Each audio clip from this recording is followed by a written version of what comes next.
اسرائیل نے middle asset کی politics کو کنٹرول کرنے کے لیے ایک انتہائی خطرناک پلان بنا لیا ہے۔ اس پلان کے مطابق یو اے ای سعودی عرب کی مڈل ایسٹ میں اتھارٹی کو چیلنج کرے گا اور اسرائیل کے ساتھ مل کے امریکہ اور اسرائیل کے مڈل ایسٹ میں جو آبجیکٹیوز ہیں ان کو پورا کرنے میں مدد فراہم کرے گا۔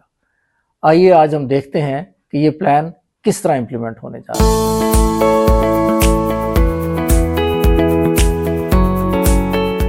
اس پلان کا آغاز جو ہے وہ 2024 میں اس وقت ہوا جب یو اے ای کے جو کنگ ہیں ان کے جو بھائی ہیں طاہنون بن زید، انہوں نے ایک G42 نامی آرٹیفیشل انٹیلیجنس کی ایک کمپنی قائم کی۔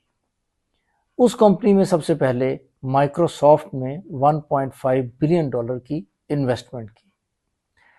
اس کے فوراً بعد مائکروسافٹ اور بلیک راک نے مل کے یو اے ای کے لیے ایک $100 بلین کا فنڈ جو ہے وہ قائم کر دیا۔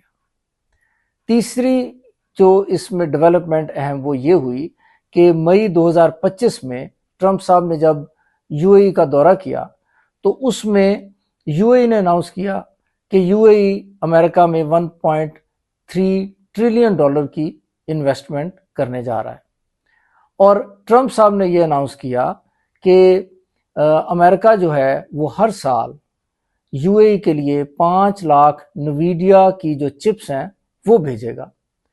یہاں پہ یہ سمجھنا اور یہ مینشن کرنا بہت ضروری ہے کہ جو نویڈیا کی جو چپس ہیں ان کو امریکہ جو ہے اپنے اسٹریٹجک ایسٹس کے طور پر ٹریٹ کرتا ہے۔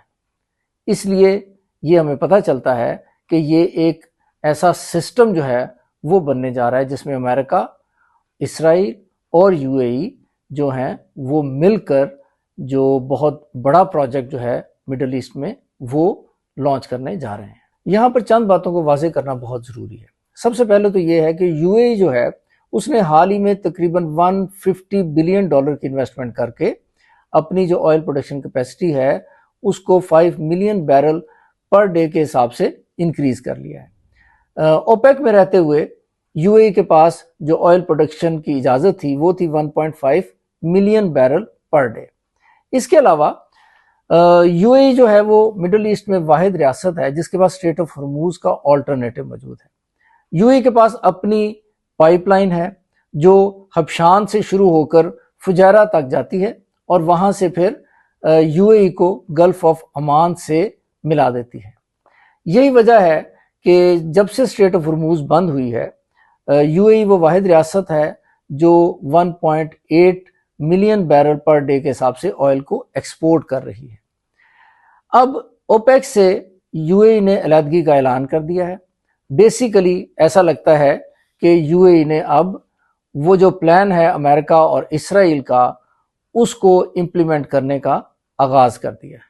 پلان جو ہے وہ اصل میں یہ ہے کہ یو اے ای جو ہے دنیا میں اے آئی کی بیس پر ایک اہم مقام حاصل کرنا چاہتا ہے اور مڈل ایسٹ میں اے آئی کی ڈیولپمنٹ کو لیڈ کرنے جا رہا ہے۔ بیسیکلی یو اے ای کو اندازہ ہے کہ آئل کی بیس پر شاید وہ کبھی بھی سعودی عرب کی لیڈرشپ کو چیلنج نہیں کر سکے گا، اور دوسرا یہ کہ یو اے ای امریکہ اور اسرائیل کو اس بات کا اندازہ ہے کہ جو فیوچر ہے اس کی لیڈرشپ اس کے پاس ہوگی جو اے آئی میں لیڈ کرے گا۔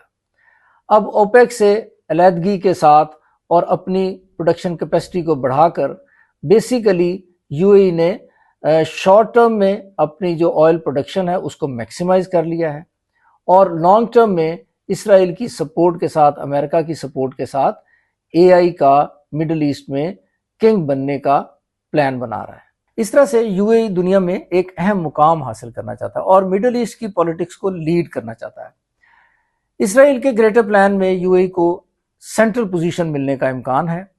اس کا ایویڈنس یہ ہے کہ جو ہی یو اے ای نے اوپیک سے علیحدگی کا اعلان کیا، اسرائیل نے یو اے ای میں اپنا لیزر سسٹم ڈپلوائے کرنے کی اناؤنسمنٹ کر دی۔ یہ جو لیزر سسٹم ہے یہ ایران کے ڈرونز اور میزائلز کو انٹرسیپٹ کرنے کی صلاحیت رکھتا ہے۔ ایسا معلوم ہوتا ہے کہ فیوچر میں اسرائیل یو اے ای کو لے کر سعودی عرب کی مڈل ایسٹ میں لیڈرشپ کو چیلنج کرنا چاہتا ہے اور ایران کے اسٹریٹجک ڈیزائنز کو کاؤنٹر کرنا چاہتا ہے۔